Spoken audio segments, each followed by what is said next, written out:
Здравейте на всички! Здравейте на всички, които ме гледат. Днес играем в Subway.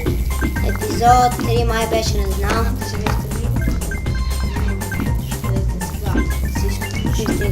Ами, докато снимах клип, да, няма да го кажа. Аз го изтрих. Но какво? Нещо. Аз... Да. Не, аз без да искам да изключа.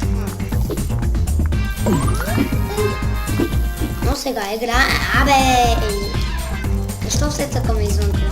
Ти си имал, ти колко пъти такива си взимал? Ама хубавото е направи си да си на малък екран, понеже на мен сега се обои ми едно прозорче само, да се вижда все едно си на цял екран. Дарното е, че му обаче можеш да снимаш на една или две програми. Ама само на една. А на другата програма ще трябва да цъкнеш не. Да, и до мен е тоти, забрех да кажа казак. Казак, наистина казак ми. Да, и до мен е тоти. А искаш ли да покажа на най-гледате и да знаете някаква така много страшна човек. Не е върнал гънахте някакви зомбита. Добре, и чай, че умрях. Това беше всичко от мен. Абонирайте се. Ай, чао и... Съжалявам, че учелих толкова малко пари. Понеже на първи епизод беше 600 нещо. И чао!